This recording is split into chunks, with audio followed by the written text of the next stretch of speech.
A new era has begun, of course, for the United Kingdom after completing its formal separation from the European Union. As we've been telling you, the UK stopped following EU rules as replacement arrangements for travel, trade, immigration and security cooperation have come into force. Many businesses will be affected in different ways due to changes to the trading relationship.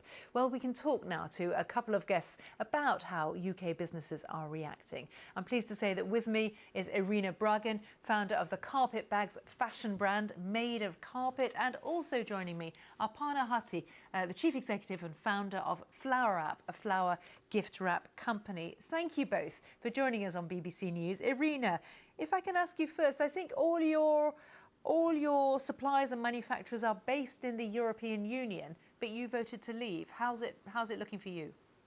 Yes, they are, but for us it changed nothing at all because since I'm also a proud designer of our carpet bags, before I ordered all trimmings and materials to be made separately for us in different European Union countries, and they were delivered to the end manufacturer. But now our end manufacturer, who obviously based in the European Union as well, he will do it in behalf of us. So.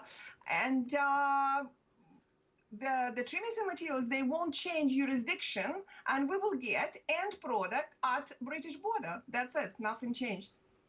Let's turn to you, Aparna. You, I think, own several businesses, and you also voted to leave. And why is that? Do you think things look better? Are there shinier prospects for you now?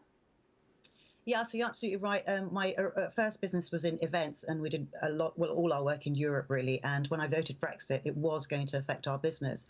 But I think when you vote Brexit, it's much bigger than your own business. You've got to think much wider and the future. And my vote was Brexit because I wasn't thinking about tomorrow or even 5 years, but the next 30, 40, 50 years. So it was really for my children. And I'm very mindful that it had affected my business in a detrimental way. But as I said, you've got to think bigger, and change is always hard. But if you've got an entrepreneurial spirit, I think you'll always find your way. And there are always pluses and minuses, right? There are always bonuses. And actually, in the events business, a lot of my clients started looking at the UK to do events, which is, of course, great for Britain. Let's also join now Bindi Karia, who's an innovation expert advisor. I think you're known as the Queen of Startups. You're here in London. Bindi, we're hearing a lot there about innovation, about British entrepreneurial spirit. What are your thoughts about the tech sector post-Brexit? I think you wanted to stay, didn't you? But what are your thoughts now? Yeah, I mean, I voted to remain, and it is what it is. You know, we are where we are today. I think I've been working closely with the European Union on the European Innovation Council and funding entrepreneurship.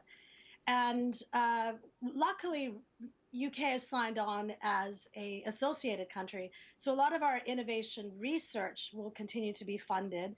But actually, we really now have to look after ourselves, and our entrepreneurs need to be funded locally. So there's a lot of funding that has gone, but we just have to carry on. It is what it is. I think that's kind of how I've dealt with it personally. Irina, you're in the fashion business. We're hearing there about funding going. What most worries you? What makes your heart skip a beat because you see better things ahead? Nothing really. We are okay. We are okay with the Brexit. For us, it's very, very good because it's profitable.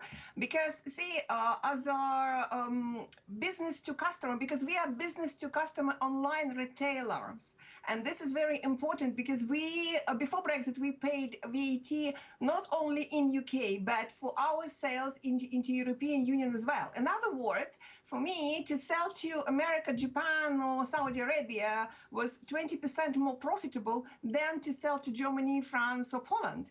After Brexit, we won't pay, everything is equal because our prices online are actually flat. So for me, Brexit, I welcome Brexit very much. For us, it's very profitable. Yeah, 20% VAT is quite significant, isn't it? Yes. Aparna, just moving on to you and opportunities, because I think you were saying, you know, you were thinking about your children's future. What can Britain do better than it hasn't been doing for the last 47 years, do you think? Well, I think when you've got 27 countries that you're trying to deal with, decisions can't be made very quickly. We are in a large group, and this might sound a very simple way of looking at it, but I almost see it as a home. If I make decisions in my home very, very quickly, but if I had to make decisions with 20 other families, it's going to be very difficult. And I think Britain is a home in itself, and that's how I see it. And we're Asian, we were immigrants in our own right. My children are born and brought up here, and I really want them to embrace Britain. I think we do things greatly. So I think the world is your oyster. They can now go out globally and not. I know they always could, but we were very focused on Europe. But I want them to see beyond and wider than that. So yeah, again, I welcome Brexit. If I may just mention my other business, Flower Wrap. We're a member of Made in Britain. We were adamant we wanted to manufacture in Britain, and actually it's worked out brilliantly. And our product, often that's our USP. So I think, citizens of Britain want to champion British products as well. And I think in some ways, leaving Europe has allowed us and made us do that. Bindi, let me ask you about tech startups and innovation in particular, in that you tend to think, well, they don't need to be physically present, or the workforce doesn't need to be physically present here, does it? Does it make a difference to you, the restrictions on the rights to travel and to work around the EU? Well, personally, for my own self, I'm actually going to look at setting up my business in Europe as well, to operate from Europe and to take payments in euros as well. So I've applied for the Estonian e-citizenship program, and it means I can set my business up there. I think we all do need to travel. Obviously, it's COVID right now and travel is restricted, but I certainly spend more than 90 days a year in Europe with the work I do. So it is going to be difficult. And I think, but as I said before, it is what it is. We just have to deal with the red tape.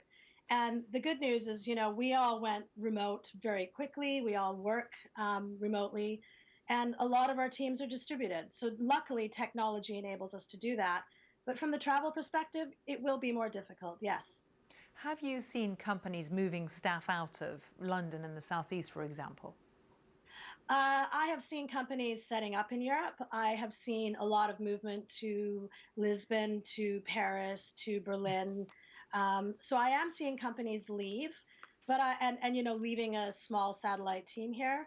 But again, because of COVID and because of the way we work, a lot of companies have just gone fully remote. So location is less of an issue, but yeah, I am seeing movement across to the continent. Bindi Karia, Aparna Hutty and Irina Bragan, thank you so much. It's great to get your perspectives on where we are and what might lie ahead. Thank you. Thank you.